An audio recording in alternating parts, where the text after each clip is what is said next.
My son has been missing for 777 days without leaving a trace. My daughter-in-law always said that he had left with a lover to Australia. And I kept repeating to myself, forget about that traitor. But one morning, while waiting for the bus to go to work, a mute beggar handed me a piece of paper which said, "Don't trust your family." But before we continue, check if you've already subscribed to the channel and share in the comments where are you watching us from. We'd love to know how far they go, our revenge stories. I'm standing at the bus stop as always. Today is the 777th day since my son Julian disappeared. I've counted every day. Each number is like a small stab wound that cuts a wound in my heart that never finishes healing. Suddenly, a familiar silhouette slowly approached. He was the beggar who I always saw huddled in the corner. He was thin, with such a thick beard that covered almost all of him, the gaunt face. Hanging from the neck, he was carrying a crumpled piece of cardboard with a clumsily written sentence. "My name is Macias. I am mute. Please help me." Bus number 24, it was approaching heavily from the end of the street. When people started to move to go up, Macias suddenly stood up and walked staggering towards me. His gait was unsteady, like that of someone who is drunk. Suddenly he tripped and fell face down towards me. Instinctively, I stretched out my arms to support her slender body. Right at that brief moment of contact, when her body rested against mine, his rough hand put me a little ball of paper wrinkled on the open palm. The rough texture of the paper startled me. I was surprised and took out my wallet to give him some coins, thinking it was a strange shape of asking for money, but no. Macias shook his head insistently. His eyes were looking at me supplicants, desperate, and his slender finger pointed firmly to the paper I was holding. Confused, I opened the paper. Some twisted words, written in haste, as if they had written them in the midst of the deepest fear. "Don't trust your family." My blood ran cold. I froze. I looked up to ask, but Macias was already vehemently denying it, pointing with both hands the sign that said "mute" on his chest, as if reminding me and without saying a single word. He quickly disappeared into the crowd who was getting on the bus, disappearing behind the door which suddenly closed. The bus started moving, and I stayed there, motionless, in the middle of the empty bus stop. With the hand still squeezing that piece of paper, light but heavy as a stone, I lost that bus, and I took the next one, choosing aimlessly a seat by the window. The cityscape blurred into a blur, but my mind was no longer there. The crooked phrase on the paper, it was like a spell hypnotizing me, taking me away back in time, way back. The typical disinfectant smell from the hospital, the sharp cry of a baby. I was awkwardly but with much love, holding Camilla, my granddaughter, in my arms. It was tiny, reddish, but for me she was the most beautiful angel in the world. Julian was at side with tired face after many sleepless nights, but her eyes were shining with a happiness impossible to hide. He put his arm around me in his embrace, warm and firm, and whispered in my ear, "See, Mom, now you have everything. A successful son, a beautiful daughter-in-law, and a beautiful little granddaughter." At that moment, his wife Valeria, I had just returned from the hospital 2 days ago. Julian kissed her tenderly, her daughter's soft forehead. Then he turned to me and said that I had to go to the office for a few hours. "I have to give you some documents to Andrea before from the business trip to Australia next week. I promise I'll be back early to have dinner with everyone." That was his last promise. The abundant dinner, the food I prepared, cooled down on the table. The clock struck 9, then 10. I called Julian dozens of times, but I only heard those long tones and desperate until the call it ended up in the cold voicemail box. A concern. Like a poisonous snake, he started squeezing my chest. He paced back and forth across the room. My hands were intertwined, pale. Valeria, on the other hand, remained silent, sitting on the sofa with Camilla asleep in his arms. His face showed no emotion. His calmness was terrifying, unnatural. When I couldn't take it anymore, and I said we had to call the police, she looked up. His eyes looked at me coldly, without a hint of emotion. He said nothing. He only showed me a printed sheet from the post office. It was the confirmation of 2 tickets from flight to Sydney, departing that same night.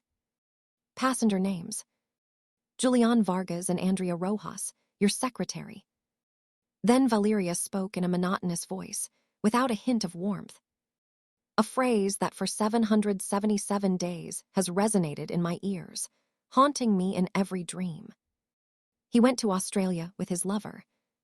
Look no further. Forget that traitor. I froze. My whole body turned to stone. The pain of betrayal, of being abandoned for the son he loved so much. Suddenly, it was stronger, that concern for their safety. I looked at my granddaughter, still asleep, innocent, unaware that her father had just left her. I looked at my daughter-in-law, who had just given birth light and was already receiving such a devastating blow. At that moment, I decided to believe him. I chose to believe in that script, painful, but apparently logical. The next day, I cleaned Julian's 4th floor myself. I saved all her photos in an old box, and I forced her not to cry in front of my daughter-in-law and my granddaughter. I buried the pain and doubt deep inside, deep within my soul. Next stop, Plaza Central. The dry voice from the bus loudspeaker brought me back to reality. I was startled. I looked at the crumpled paper in my hand. For the first time in 777 days of self-deception, the spark of suspicion which she had tried to extinguish with tears and resignation began to burn again, with more strength and intensity than ever. I put the key in the lock and heavy door. It opened up to absolute silence. Valeria had already left for work. Only the nanny was there, humming a lullaby for Camilla in his room, with a determination which even surprised me. I walked straight into the room that Valeria and Julian used to share. It was an invisible border that I hadn't crossed even once in 2 years. That was his private space. The place where my daughter-in-law's pain it was sheltered. But today, the warning of the mute beggar, he gave me an excuse. Or rather, the value to invade that forbidden territory. The room was spotless, almost sterile. Everything perfectly tidy, without a speck, no dust or an object out of place. The books on the shelf, they were lined up in alphabetical order, and the makeup on the vanity seemed taken from a luxury store. That order was not that of someone who lives there, but that of a cold display case. It reflected perfectly to the Valeria of today. Professional, secretive, indecipherable. My eyes stopped on the desk, among the documents perfectly filed. I noticed a small wooden drawer with a separate lock. I never paid attention to it before, but now that tiny lock seemed to challenge me, as if I were keeping a secret that I should know. My trembling hand rose. My fingers, they brushed against the cold metal of the lock. What should I do? Force her? Right at that moment, a high-pitched sound, it snapped me out of my thoughts. It was Valeria's cell phone ringtone that he had left on the desk. My heart skipped a beat. The screen turned on, showing 2 clear words. Attorney Rivas. A lawyer. Why would Valeria need a lawyer? I still hadn't decided what to do. When the tone stopped, the screen turned off, and the silence returned to take over the room. But those 2 words, they were etched in my mind as another piece suspicious in the puzzle. In the afternoon, Valeria returned home. She entered with the bearing of a commander that returns from the front, exhausted but powerful. I was on the phone, entirely in English, with a sharp and firm voice. I only managed to grasp words like contract, term, non-negotiable. That was not the attitude of a wife abandoned, broken by grief. This is a woman who rose up by itself. He built a solid fortress around it, a fortress that don't let anyone look inside. During dinner, the atmosphere was so tense that could hear the beating of my own heart. I tried to act normally by serving him food for Camilla. After much debate, I cleared my throat and threw a question as casual as possible. Valeria, lately, have you heard anything from Australia? 5. Valeria dropped the chopsticks forcefully on the wooden table, making a dry noise. He jerked his head up, his black eyes fixed on me, cold and sharp as knives. Why are you asking that, Mom? I already told him to forget about that matter. So that does he want to reopen that wound? His voice hissed through his teeth. It was no longer an answer, but a warning. Without waiting for my answer, he stood up. He carried Camilla, who had been startled by the noise, and went straight to Fourth, leaving dinner half finished. And me, sitting there, paralyzed with shame and a fear that was beginning to rise from within. His reaction was as violent as if I would have touched an open wound. A secret that I wanted to bury forever. I couldn't sleep that night. Around 2 a.m, when the whole neighborhood it was completely silent. A heart-rending, savage scream broke out the darkness from Valeria's 4th floor. I jumped up, my heart racing, throbbing out of control, without wasting a second. I ran towards his 4th. I pushed hard on the half-open door. Under the yellowish light of the lamp, a gruesome scene was revealed. Valeria, she was sitting in the middle of the bed, with messy hair falling on his face, eyes wide open, staring at an empty point in the air. He was breathing with difficulty. His chest was rising and descended violently, and murmured a single phrase. Over and over again, with a voice full of hatred, deep, but also trembling with fear. You're going to pay. You're going to pay for what you did. I ran towards her. I grabbed her shoulders and shook her. Valeria, wake up, daughter. What's the matter? Valeria jumped, as if she had passed electric current. He looked at me with a strange expression, wild, as if I were a stranger. It took him a few seconds to come to his senses and recognize me. The madness in her eyes disappeared and was replaced by confusion and panic. He put his hands to his head, and with a broken voice he said, No, it's nothing, Mom. It was just a nightmare. Then he looked at me with an expression which was half plea, half order. Mom, come out. I want to be alone. I left the 4th floor and closed the door. But sleep completely abandoned me. That night, the phrase that Valeria said in her sleep, it wasn't just a nightmare. It was a confession. A curse escaped from the deepest deep within his subconscious. It reminded me of violent arguments that they had before Julian disappeared. I remembered I once heard, by accident, a conversation in the kitchen. Julian was trying to explain himself. Andrea had a complicated past. He had to do things that nobody wants to do to survive before joining the company. I'm just helping her with work, nothing else. But Valeria shouted at him, her voice sharp and full of jealousy. To help or to take advantage. I saw her sending you photos at midnight. I'm not stupid. I'm not going to let that bitch steal you from me. Never. Another, colder memory returned suddenly. Weeks before the fateful day, I saw a payment receipt to a private detective service hidden between a magazine on the cafe table. At that moment, I thought it was just a silly, jealous outburst, an exaggeration. But now, looking back, a shiver ran down my spine. Valeria wasn't just jealous. He had acted. She had followed her husband. I sat alone in the kitchen, watching how the darkness of early morning it was beginning to dissipate behind the window. Macias's roll, the lawyer's call. The drawer was locked. A nightmare filled with hatred. The detective's bill. All those loose pieces before, meaningless. Suddenly, they began to unite, forming a blurry but terrifying picture. Julian did not escape. I'm sure of that. Something happened to my son. Something horrible happened right here, in this city. And Valeria, my daughter-in-law, who appeared to be an innocent victim, I knew more, much more than he had said. The spark of doubt. Now it had turned into a fire voracious, consuming what little faith remains that I still had left. I had to find Macias at all costs. He was the beginning, and perhaps the only key to the truth that I was looking for.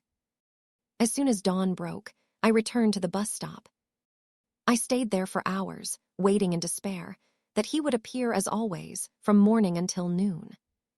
I approached to speak with the lady who sold water, with the young man selling lottery tickets, but I only got shrunken heads, shoulders turned, indifferent.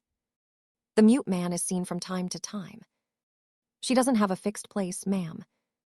Each answer was like a bucket of water cold, about my determination.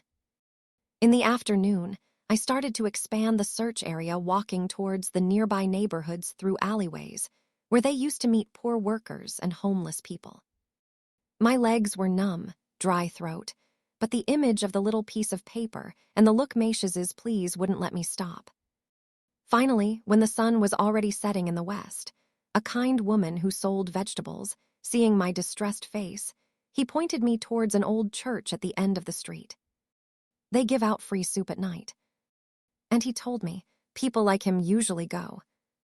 I went in a hurry, in the church's large courtyard. A silent line of people, he waited his turn between their backs, bent over by the weight of life. I recognized it immediately, Macia's slim, familiar silhouette. But he was not alone. Beside him walked a skinny boy, with old but clean clothes. She had big, bright eyes and maintained carefully a bowl of hot soup for his father. It must be his son. Seeing that scene, I felt a pang in the chest, a mixture of tenderness and guilt. Macia's warning, it wasn't just a simple gesture from a stranger, but a risky act by a father who was trying to protect his son. I held back my emotion. I approached a small case nearby and bought 2 boxes of hot food. Well served. When I approached, Macia's, he recognized me immediately. His eyes showed first surprise, then an intense distrust. The child, for his part, she looked up and stared at me without blinking, with a mixture of curiosity and fear in the clear eyes. I didn't say anything. I just carefully placed the 2 boxes of food in his hands, and I sat down on a nearby bench. I took a notebook out of my bag and a pen that I had already prepared on the blank sheet of paper. I wrote the first lines. I am Maria Teresa. Thanks for the warning. I need your help. Your safety and that of your child. I guarantee it. Macia's read each word carefully. Then he looked up at me, frowning. I kept writing, offering him the proposal that he had been planning all day. Please come work at my house. I have a back garden who needs care, and many small tasks around the house. I'll take care of the food and accommodation for you and your child in the old shed. Nobody will bother them. He hesitated, then squeezed the child's hand tightly. I saw how the little one, he gently tugged on her sleeve with a pleading look. I could understand his indecision. What was he afraid of, Valeria? That fear must have been very great. Then Macia's took the pen from my hand. His fingers trembled as he wrote, but the words were clear. My son Emiliano, 13 years old, he needs to go to school. I felt a knot in my chest. It turns out that what worried him most, what I longed for most, it was his son's future. I nodded immediately, without hesitation, not a second, and I wrote decisively. I will make sure the child studies. She'll have a better life, I promise. Upon reading my words, Macia's eyes, they were filled with tears. Strange tears that rolled slowly because of her sunken cheeks. She wasn't crying, not out of sadness, but out of hope. He nodded firmly. With that gesture, he was confiding in me the fate of him and his son. I called a taxi. It was the first time that Emiliano, he got into a car. He played timidly the seat upholstery. Her big, astonished eyes gazed everything that flew past the window. On the way back, while the car made its way through among the crowd, I mustered up all my courage and called Valeria. I tried to control my breathing, to keep your voice as normal as possible. Valeria, I'm a mom. I just found myself with a father and his son in the street. In great need. I invited them to stay for a while in the old cellar of garden and to help with some small things. I felt very sorry for them. I couldn't leave them like that. There was silence on the other end of the line long. It was so long I thought I'd hung up. And then, just as I imagined, Valeria's voice sounded cold, somewhat annoyed. Do whatever you want, but that it doesn't bother Camilla or me. The call ended. I let out a sigh of relief. The first step had been taken, but something inside I was telling myself that nothing would be easy. The taxi stopped in front of the gate. And my instinct was right. Valeria had arrived earlier than usual. He was standing on the threshold of the house, with arms crossed, staring intently at the gate with a completely empty expression. I was clearly waiting to see who they were, those poor wretches that I had brought. I felt my heart shrink. I took a deep breath and drove Macias and Emiliano towards the garden. The moment Macias looked up and saw Valeria standing there like an ice statue, he froze, as if he had reached an electric shock. His whole body tensed up, and with an instinctive movement, he pulled Emiliano behind him to protect him. Emiliano, who until that moment he looked curiously at the green garden, he also looked up, following her father's gaze upon seeing Valeria. Her face changed immediately. His eyes widened in shock and a primal fear. Without any attempt at concealment, it was reflected in her eyes. The boy stepped back. He pressed himself against his dad, trembling like a whipped leaf through the icy winter wind. On Valeria's side, the cold and professional mask which he always wore, it cracked for a second. And I saw it. That surprise, that flash of panic which he could not hide, it slipped out through his eyes. But it was only for a moment. In the blink of an eye, he was back to his terrifyingly serene demeanor. He narrowed his eyes and looked at father and son with a critical, scrutinizing expression, as if I were seeing strange animals invading their territory. He didn't say a single word to them. Did he turn towards me? And with a tense voice, pressing down on each word between the teeth, he said, "Where are they going to sleep? Show them around, and then go in. Camilla, it's time for her milk." Then he turned around and went into the house, slamming the door shut. That door slammed like a gunshot, marking the end of a silent duel. The atmosphere in the garden grew thick with tension. I looked at Macias and Emiliano, who were still stuck to each other, pale as paper. Now I had no more doubts. They didn't just know Valeria. They feared him. The next 2 days, they passed by in a heavy silence. Macias and Emiliano, they were like two silent shadows, moving only inside the cellar that I had cleaned and tidied up for them. They moved carefully. They worked and they fell silent and disappeared immediately. Every time they heard Valeria's heels in the courtyard.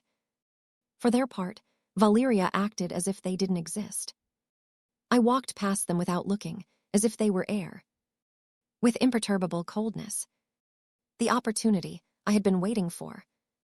Saturday morning finally arrived.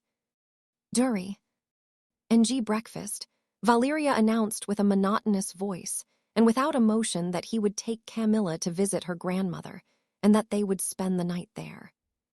"I have to finish an important project for the weekend," he said without looking away from the laptop screen. "I need a truly spacious place quiet."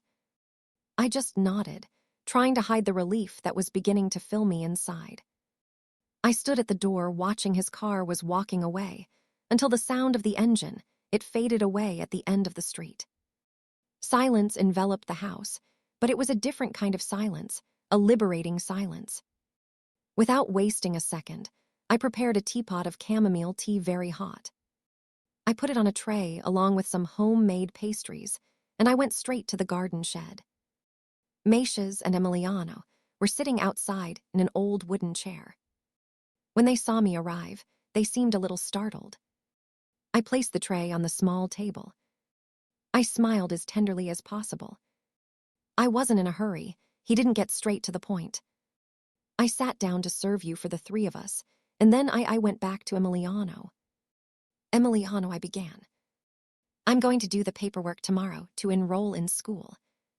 What is your favorite subject?" At first, the boy was shy. He barely murmured when he answered. But when I started asking him about books that he liked about video games, her eyes began to glow. The mistrust gradually disappeared little by little, giving way to the innocence of their 13 years old. He began to tell me about his dream of becoming in computer engineering. I listened to him, nodded, and felt like the wall of ice between us, it was beginning to melt. Meisha's, sitting next to him, he watched in silence. He said nothing, but his gaze it said it all. He looked at his son, then he looked at me. In her eyes, there was gratitude and a confidence that had just been ignited. After a while, when the conversation he paused with Emiliano. He was the one who acted. He gave his son a gentle pat on the shoulder, son, a mixture of encouragement and permission. Then he stared at me with eyes supplicants, as if wanting to say, "You are our hope, let him speak." I understood. My heart was beating strongly. I turned to Emiliano with my voice, the most softly and sweetly I could so as not to scare him. "Emiliano, I know this is very difficult. I'm not going to force you, but could you tell me, why are you and your dad so afraid of him to Valeria? What was it? What really happened the day Uncle Julian disappeared?" The atmosphere froze. The wind stopped blowing. The birds stopped singing. Emiliano inhaled deeply. His thin shoulders were trembling. He looked at his father. He received a slight nod. And then he looked at me. Her voice was trembling, but then he began to tell a story that had been buried for 777 days. My dad and I, the kids, started it. We've been sitting in the corner opposite to Uncle Julian's office building for 3 years. So we know almost all the faces around here. Uncle Julian was a very good person. Sometimes he would even buy us food. We also know Valeria and to the secretary, whose name is Andrea. She told me about the times Valeria he went to cause a scene at the office. A child's memory is incredible.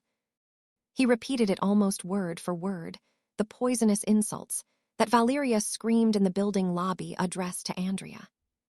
"Women like you, they only know how to live by clinging to men. Don't even dream of stealing my husband from me." He also spoke of the times in which Julian, ashamed, he had to drag his wife out, trying to explain something to him without success, with her kind face full of anguish. I remember it very well. That day, Emiliano continued with his voice getting lower and lower because it was drizzling. I saw Valeria get out of a taxi. His face was filled with fury. It was very scary. I managed to hear him say to the guard from the entrance that I knew that her husband and that woman were planning runaway together that night. I held my breath. Each word from the child was like a needle perforating my eardrums. He said that about 5 minutes later that Valeria went up in the elevator. He was taking shelter from the rain under the eaves of the building opposite. When he looked up at the 15th floor, where it always stayed on the office light Julian's until late. The curtain wasn't completely closed. Emiliano said in a broken voice and full of anguish. There was an open space left. I saw Uncle Julian's shadow and that of a woman. She was wearing a dark coat, just like the one Aunt Valeria used to bring when he got out of the taxi. They seemed to be arguing very loudly. And then the boy hesitated. Eyes wide open, full of tears, as if reliving that dreadful moment. The woman's shadow lifted the arm. He whispered. The child was moving up and down very fast. Many times Uncle Julian, fell right next to the glass window. I saw it, I saw everything. The child burst into tears that had been contained for too long. Meisha's hugged him immediately, pressing it against his chest while stroking her back, who was trembling uncontrollably. His hand was trembling too. I was still sitting with my head as I was going around in circles. My ears were ringing, and it felt as if the air it would have escaped from my lungs. I tried to speak, but my voice was barely a trembling whisper. And then what? What happened next, son? Emiliano, between sobs, managed to say how. About half an hour later, I saw that the Aunt Valeria got off the elevator and went down to the lobby. She was very calm. His face showed no emotion. He even stopped for a moment at reception and said something to the receptionist. Then he left. He called another taxi, and it was as if nothing had happened. The story is over. The entire garden fell silent. All that could be heard was Emiliano's muffled sobbing and the sound of the wind that made my skin crawl. I remained motionless in the chair, petrified.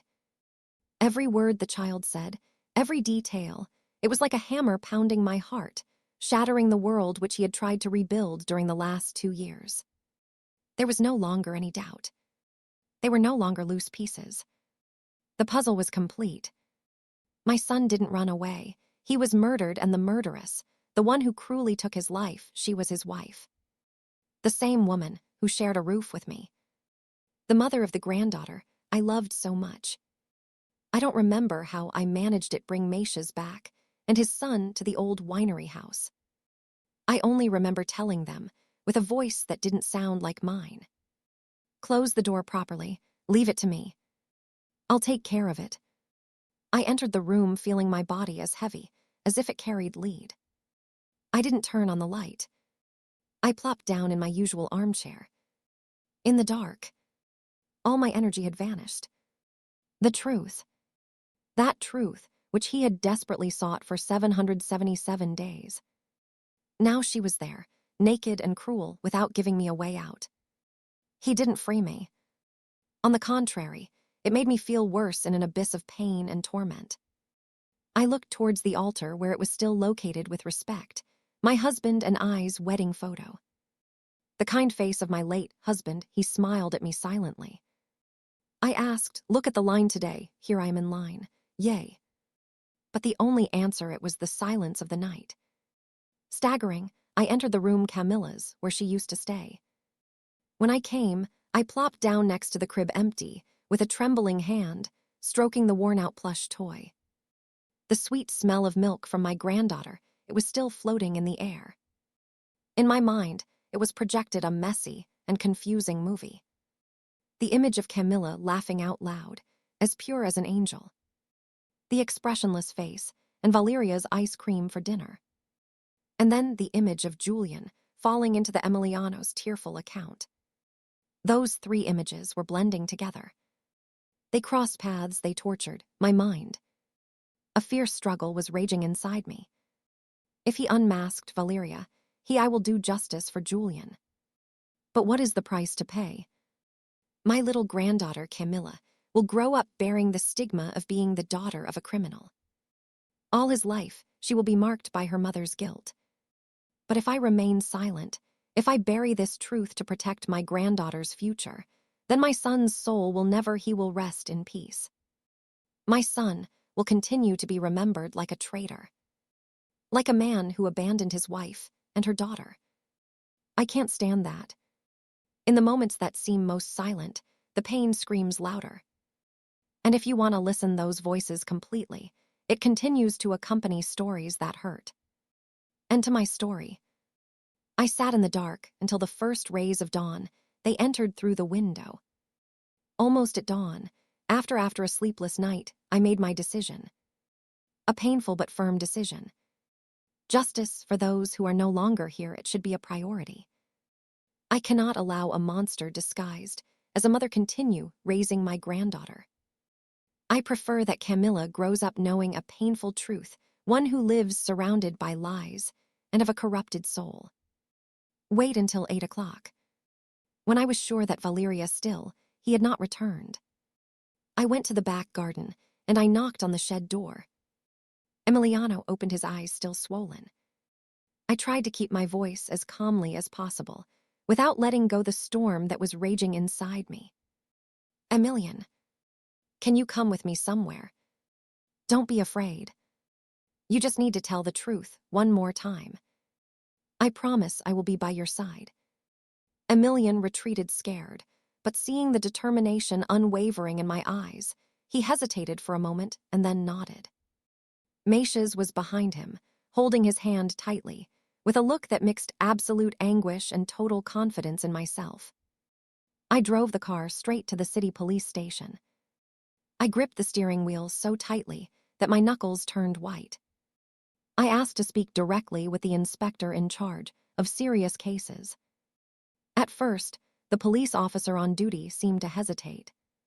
But when I spoke in a firm and clear voice, "Ice, this is related to the disappearance of my son, Julian Vargas, 2 years ago."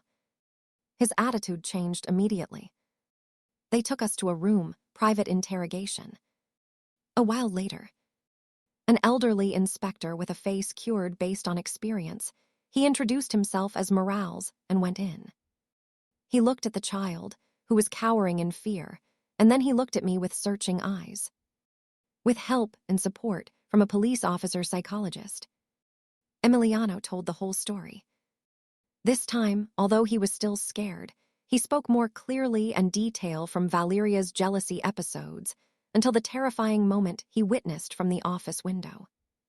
He even described it accurately, the green wool coat, dark moss, that Valeria was wearing that day, while Emiliano was testifying. My phone vibrated with strength in the pocket. It was Valeria's mother's number, my daughter-in-law's mother. My heart skipped a beat. I hesitated for a second and answered. There was no greeting from the other side. Only desperate screams and sobs. "Maria, come here now. Valeria went crazy." He just arrived home. He saw 2 strangers in the garden. He started breaking everything while screaming. "What are you doing here? Who sent them?" And then he started hitting his head against the wall. I was frozen. My blood ran cold. Valeria had returned. I had seen Meisha's. He had understood everything. The wall he had built had collapsed for 2 years. I ran out of the police station. Afterwards, that Inspector Morales promised to send agents immediately to control the situation. I drove back home with a blank mind, only with the screams of my daughter-in-law and the delirious image of Valeria repeating itself over and over again. The scene I found upon arrival, it was creepy. The gate of the house was open, wide open, and some curious neighbors they had gathered in the street pointing inwards. Meisha's and Emiliano were cuddled up together in a corner of the patio, pale with fear. Inside the house, everything was a mess. The antique vase was in pieces.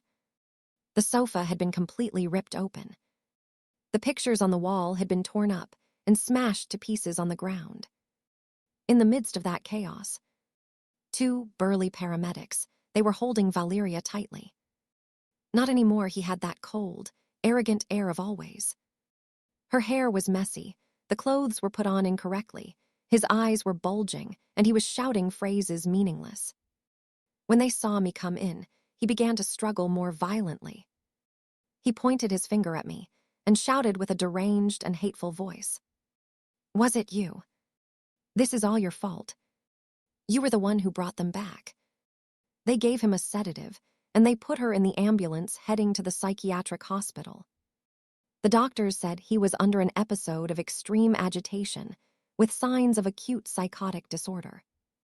Just after the ambulance he drove away with the siren on, Valeria's mother arrived with Camilla. He looked at me with a mixture of anger and resignation. He put Camilla, who still I was confused, not understanding what was happening, in my arms, and he told me in a tired voice, "I can't take it anymore. Keep it for yourself." That night, I received the papers, temporary custody of my granddaughter. I hugged her while she slept soundly in my arms, sitting in the middle of a destroyed house and cold. The storm had truly arrived and had taken everything in its path, leaving only ashes and an uncertain future. The next morning, our house, it was cordoned off with yellow police tape. A forensic team in white suits entered, and the place I used to call home became in a frozen crime scene. They checked every corner in detail, they lifted carpets, they illuminated every crack.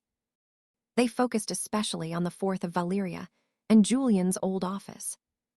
I could only watch from afar, feeling like a stranger in my own home, while packing on the computer daily phones and cash registers full of Valeria's work documents in sealed boxes. Then they took me to the station to take an official statement. Sitting in a gray room during the interrogation, I recounted everything in a way that, almost automatic, the increasing tension between Julian and Valeria, the existence of the secretary Andrea, the nightmare, the detective's bill. Every word he said, it was like opening a wound, exposing intimate tragedies of my family in front of strangers. Emiliano, too, he was brought in to testify again, this time with the presence of a lawyer and a child psychologist. The boy drew the plan of the house and its position with astonishing accuracy. I saw in their young eyes a firm determination, a need to do justice for his uncle Julian. Well, the first few days passed with a fragile hope. I believed that with the testimony from the little witness, the police would soon discover the truth. A few days later, Inspector Morales, he called me to his office to give me news.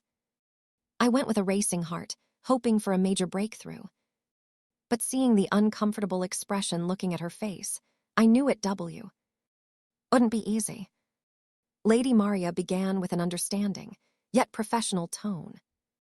We believe in the child's testimony. Emilian. His story fits perfectly with the contradictions that you told us about. Valeria's reason is clear, but we have a very serious legal problem. I felt my heart sink. He explained that the testimony of a witness of just 13 years old, who also witnessed the facts from afar through a glass window, and in the midst of a drizzle, it would be very easy to discredit by the defense attorney before the court. They'll say the child was influenced because of the fights he had witnessed previously, that everything is a product from the imagination of a minor. We checked all the security cameras from the building that day, he continued. The video only shows Miss Valeria coming and going. He remained in the building for about 45 minutes. No unusual scenes were reported. Then he mentioned the most important thing. A truth as hard as a hammer striking my hope head-on. We have dug in the garden of your house, thoroughly inspected Miss Valeria's car. We even used detectors of metals and trained dogs.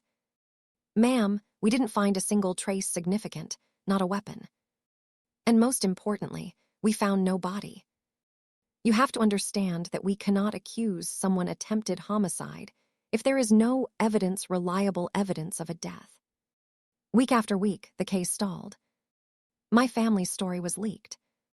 It appeared in the newspapers. It caused a stir for a while, with sensationalist headlines. But it was soon forgotten, replaced by other news most recent. Valeria's family's lawyer, he began to counterattack.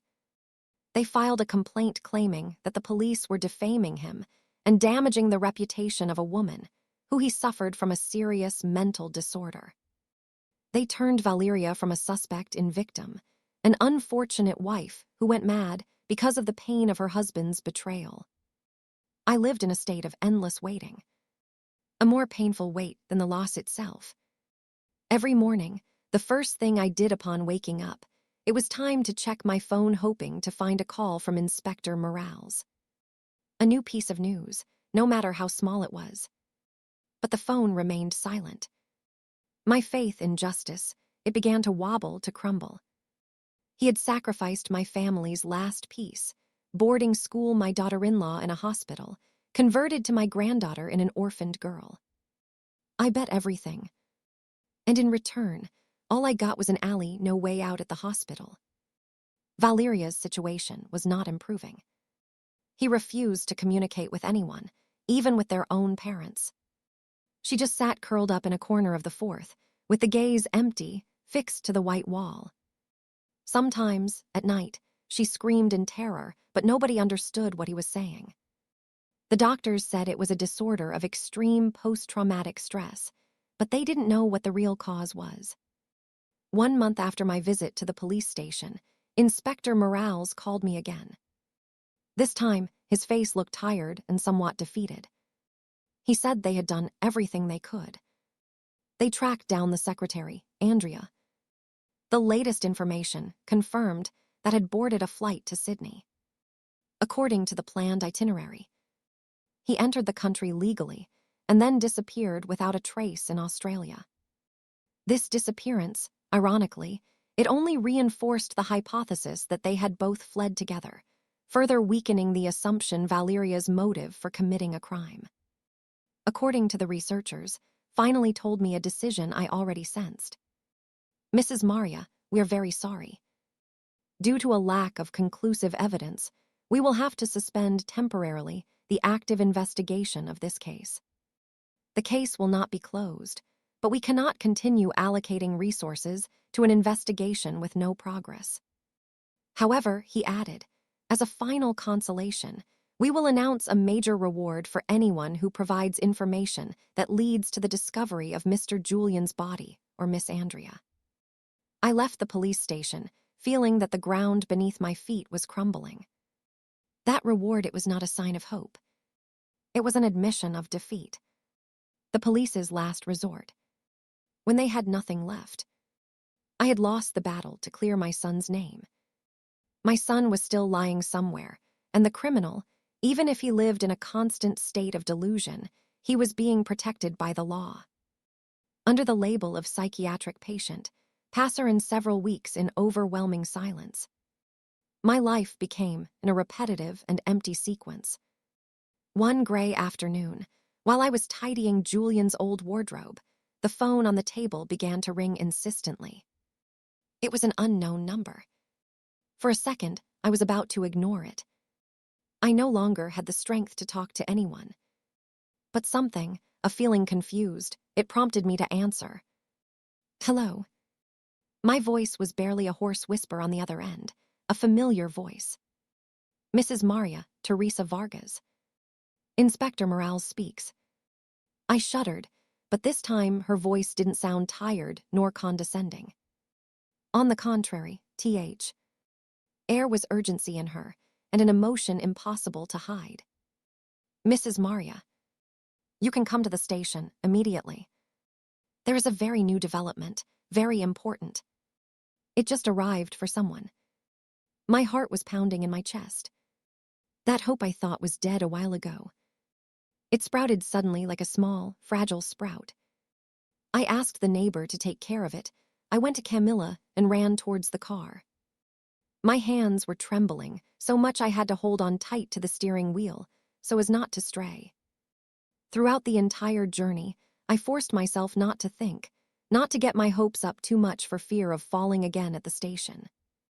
Inspector Morales was already waiting for me in the lobby. Instead of taking me to the usual interrogation room, he led me to a meeting room. A thin young man was already sitting there with thick glasses, who seemed nervous and somewhat uncomfortable.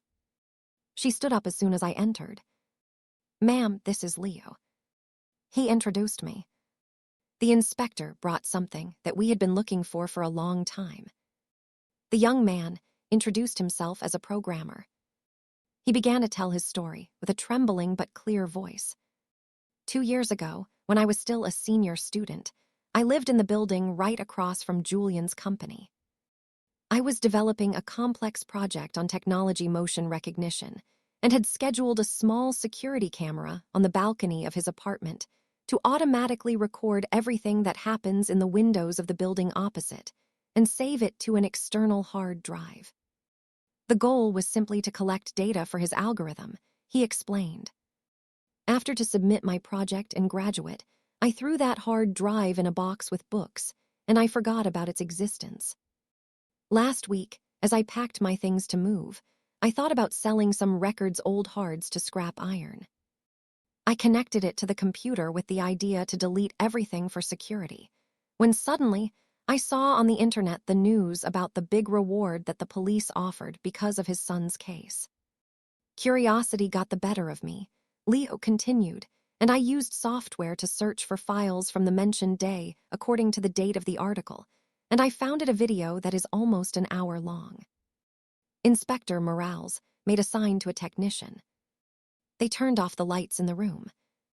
On the large screen on the wall appeared Leo's camera recording. The video quality wasn't perfect, somewhat blurry due to the rain, and the angle inclined from above, but enough to see inside Julian's brightly lit office through a large window.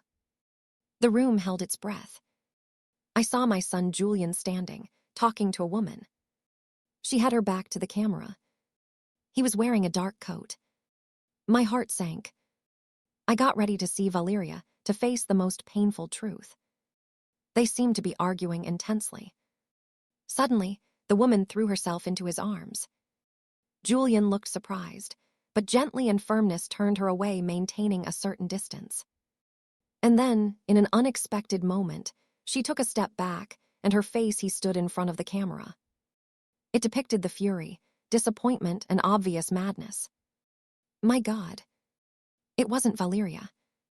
It was Andrea, the secretary. Before I could react, before my brain processed that such shocking information, Andrea took something shiny out of her bag. A knife was thrown at Julian, like a cornered and out-of-control beast. "No!" I screamed with all my might, covering my mouth with both hands to stifle a sob that threatened to emerge. Inspector Morales gave me a hand on my shoulder to calm me down, but my whole body was trembling uncontrolled. The screen continued, recreating that horrifying scene. Julian fell to the ground. Andrea, after a moment of panic, he regained a chilling calm. She drew the curtain, blocking the camera's view, but the video continued with only audio. A while later, the curtain opened again. Everything appeared to have been cleaned. Andrea took out a huge suitcase from a built-in closet. The video ended. The projector screen went black, and the room it was plunged into darkness and absolute silence. I slumped into the chair, completely ruined. Tears were running down my cheeks, but this time they weren't because of the pain of having lost Julian. They were tears of shock, of disbelief, and of immense guilt that tore me apart inside. I looked up at the Inspector Morales, and I said to him in my voice, "Valeria," the girl, spoke haltingly. "She did nothing." "My God, he's innocent." Inspector Morales nodded, firm and full of empathy. "That's right, ma'am. Everything has become clear. On behalf of the police department, we apologize for having done it, to go through such a horrible experience." Another agent, he began to explain the analyses, most recent based on tests, irrefutable facts about USB memory. They showed the video again, from the building's security camera. This time, everything was terrifyingly clear. The recording showed that Valeria, she arrived about 15 minutes after Andrea. He sat down in the waiting room with a face full of worry. The statement was resumed from the security guard at that time, and now everything made sense. Miss Vargas seemed very restless. He paced back and forth, and then he would sit down. Then he went up to the office, but he came down immediately, looking disappointed. Exact. Valeria had gone upstairs to look for Julian, but at that moment the tragedy had already occurred. She left before Andrea. He would take the cursed suitcase out of the building. Inspector Morales, also he explained Emiliano's statement. "The boy wasn't wrong, ma'am. He saw a crime, but because of the poor lighting, the distance, and having witnessed before Valeria's jealous scenes, he mistook the identity of the aggressor. The dark jacket deceived him. Even so, he was a very brave witness. Without him, we would never have had a reason to do so, to reopen the case. Andrea's entire macabre plan, it was revealed before my eyes. She had planned it, everything meticulously. He took advantage the business trip that Julian already I had planned, and he used it as the perfect alibi. Get rid of Julian's body, putting it in a suitcase, it was a brutal play, and terrifyingly intelligent. No guard. No one would suspect a secretary pushing with care his boss's suitcase on its way to the airport. Andrea even created a false alibi using Julian's phone to send him one last message. Valeria, who was saying, "I'm leaving," said a dry letter to Valeria, thus reinforcing the story of the alleged abandonment that she had invented. They traced the flight history. Andrea had bought tickets for both of them bound for Australia, but he never boarded that plane. Instead, he used a fake passport and flew from a small airport in another city heading to Panama. She had erased all fingerprints professionally. It began immediately an international search. The image of Andrea Rojas, it was sent to Interpol. A red notice was issued. The highest-level international search volume. Her face was beautiful, but full of evil. It appeared on all the news programs. Days later, the story exploded in the media. The headline said, "Unexpected twist in the case of the missing CEO. The real culprit, she's the runaway secretary." Photos of Andrea and Valeria, they appeared side by side in all the newspapers. My family, who were previously seen like that of the suspect, suddenly became the victim of a painful and complicated tragedy. The whispers and the suspicious glances of the neighbors, now they had become in looks of compassion. But that didn't make me feel any better. During those agonizing days of waiting, she lived tormented by remorse. The pain of losing my son was mixed with the fault of having unjustly accused my daughter-in-law. What have I done? It was me with my doubts. Who pushed her into the hospital? Who snatched it away from him, the last days of his innocence? I went to the psychiatric hospital to visit Valeria. She was still there, sitting in the chair by the window, oblivious to the world. Her hair was short. The patient gown was way too big for her making. It looked even more fragile. I sat down in the chair next to him, trembling upon taking her icy hand for the first time. I told him everything, even though I didn't know whether he was listening to me or whether he understood. "Valeria, it's me, your mother-in-law." I started with a broken voice. "I'm sorry, I was wrong, daughter. Julian didn't betray you. He never did. You're innocent too. I was the one who made the mistake by distrusting you. Please forgive me." I cried, and the tears were of regret. They fell onto his cold hands. Also, I had a long chat with Emiliano. I hugged him and told him that he was the true hero of this story. If it weren't for your courage, Emiliano, this case would have closed forever. Uncle Julian would have been remembered as a traitor. It's not your fault, son. You were the one who brought the truth to light. 6 long months passed. Life gradually found a new rhythm. A kind of false peace. While we waited police news. Camilla had already gotten used to it to live with me and Emiliano. The child seemed happier with the bearing of an older brother who always protected his little sister. Until one morning, while reading stories with Camilla in the garden, the phone rang. It was Inspector Morales. My heart started beating strongly again. "Mrs. Maria." His voice on the other end of the line, she sounded satisfied and relieved. "We caught her. The Panama police, with the support of Interpol, he arrested Andrea Rojas in a small town near the border with Colombia.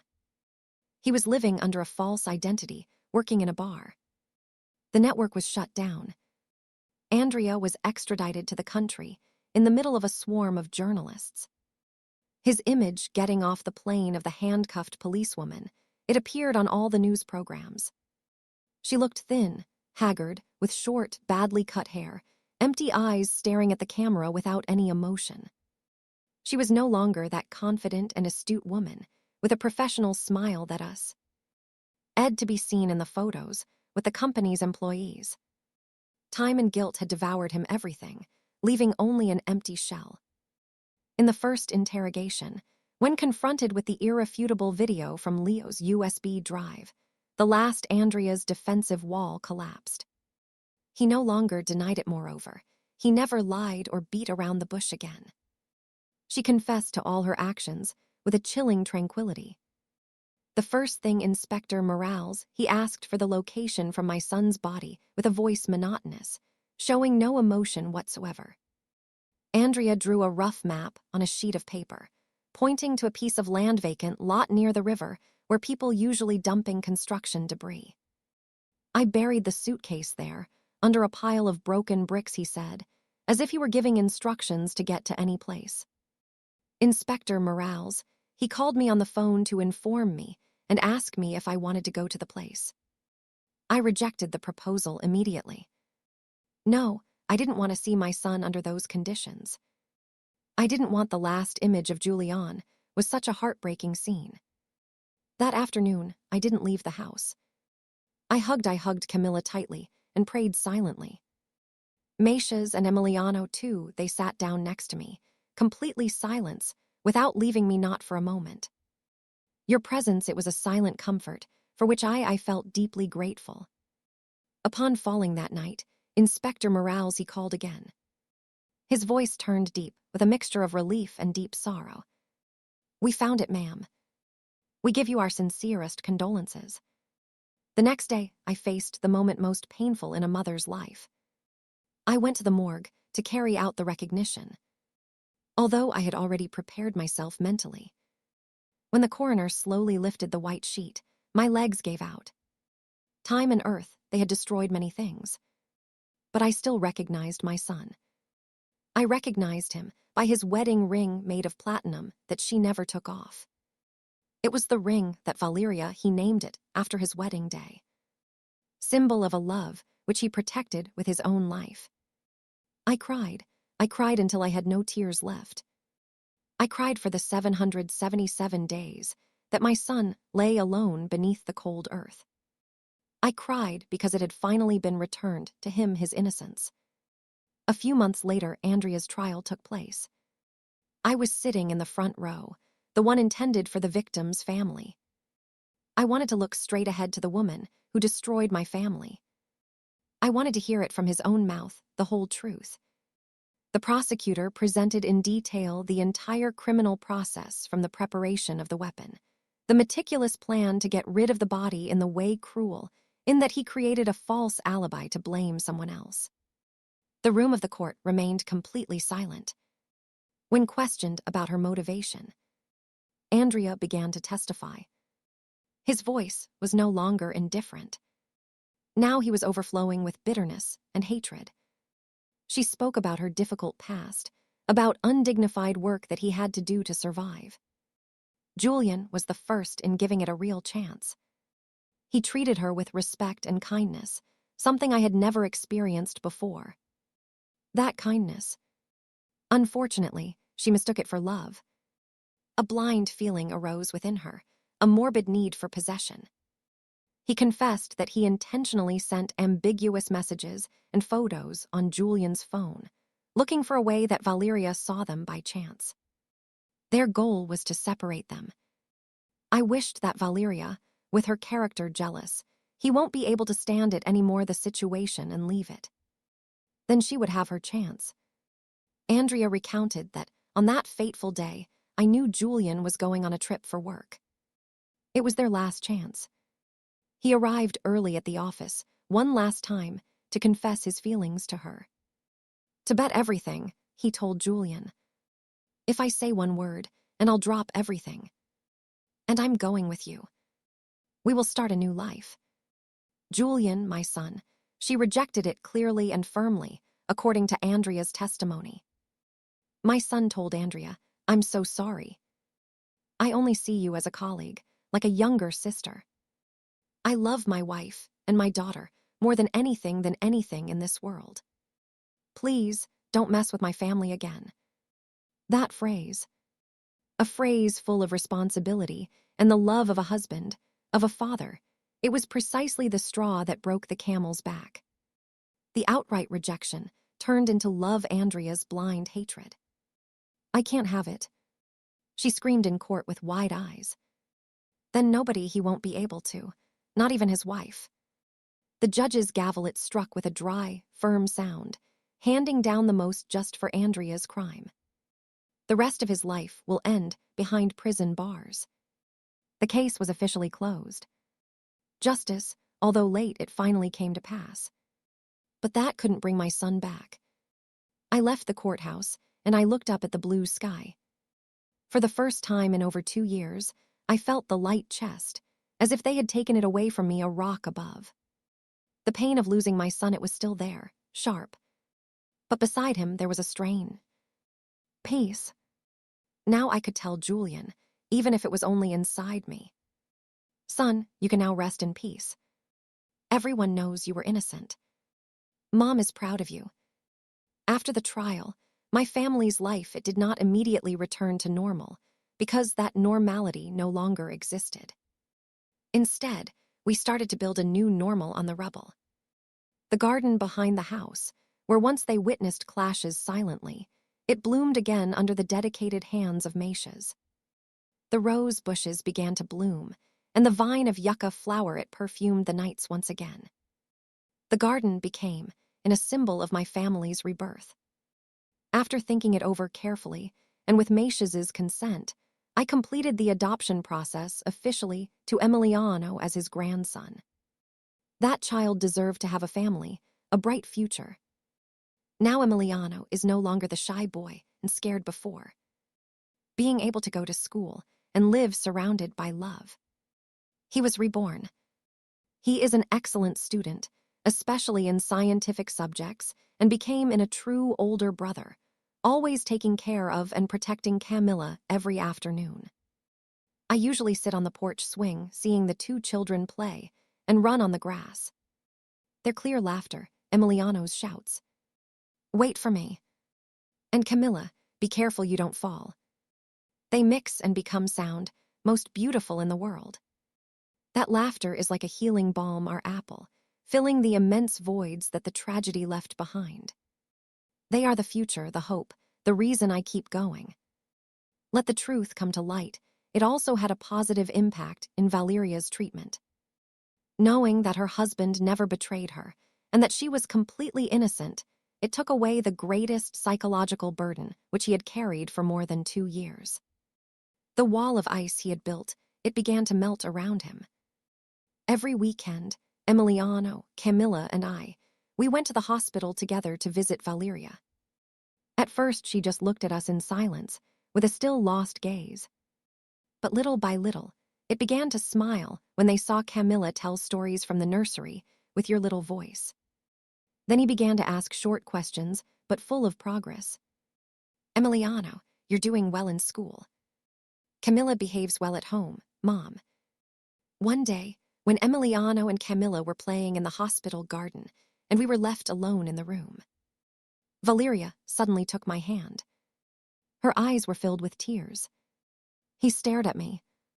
"Mom, I'm sorry for everything." I shook my head, and I hugged her by the shoulders. "I'm the one who should apologize. I didn't trust you enough, nor in Julian. Let's forget the past together, and let's start again." "Yes, daughter." The doctor who treats Valeria, he said that with this very positive evolution, perhaps soon he could return home to his family. On the 3rd anniversary, about Julian's death. Stop crying uncontrollably, as in previous years. I took my 2 grandchildren a bouquet of white daisies, the flower that Julian liked the most. To his grave, the gravestone, now covered in grass green, was resting calm under a buoyant flan. Emiliano carefully cleaned the stone with a handkerchief, where it was engraved my son's name and radiant smile Camilla, who was already older and he understood things better. He placed a clumsy drawing on the grave that she herself had made. The drawing showed 3 people holding hands. An elderly woman with white hair, a tall boy, and a small girl. The girl leaned forward and whispered into the cold air stone. "Dad, this is Emiliano, and this is my grandmother. We miss you so much." I stayed there, looking at the blue sky. The pain of having lost a child, it will never disappear. It's already a part of me. An impossible void to fill. But now, along with that pain, there is love, hope, and responsibility. Responsibility to raise those 2 children with values. Responsibility to continue living a life with purpose. I took the hand of each of my grandchildren. One to the left, one to the right. "Let's go home, my loves. This afternoon, Grandma is going to prepare the caramel flan that she liked the most to his dad, Julian." On the way back, the golden light of the sunset gently enveloped our 3 silhouettes. An older woman and 2 younger women walking together. The tragedy is behind us, leaving indelible scars. But life, even though it is no longer perfect, go on. And we, those who continue here, We will live for Julian in a full, meaningful, and peaceful way. There are truths that don't come to light, that are only revealed in the shadow's deeper doubts, pain, and remorse. I have lived with the pain of losing to a son, with the suspicion that was consuming me from the inside. And finally, with repentance of having accused an innocent person. But that same path taught me that justice doesn't always come on time. But if one is patient enough and brave to get to the end, the truth it will not remain buried forever. I paid a very high price for having trusted the wrong person. But I also learned to get back up, to face my mistakes, and to correct them. Why? Actions. Being a mother, it's not just about loving a child while they are alive, but also to defend their honor and their truth even after his departure. And being human sometimes doesn't mean choosing perfect, but the most correct thing within the pain. I chose the truth. I chose justice, even if it costs me the rest of my life. I don't regret it. This story you just heard has been modified in names and places to protect the identity of those involved. We don't share it to judge, but with hope that someone will hear and stop to reflect. How many mothers are suffering silently inside their own home? I really wonder, what if you were in my place? What would you do? Would you keep quiet to avoid causing problems? Or would you dare to face him? Everything to get your voice back. I'd love to hear your opinion about this story of stories that hurt, or any suggestion, so we can improve our content. God bless you. And I am sure that courage it will lead us to better days. Now, on the final screen, I'll leave you with two of the channel's most beloved stories. I'm sure they'll surprise you. Thank you for staying with me up to this moment.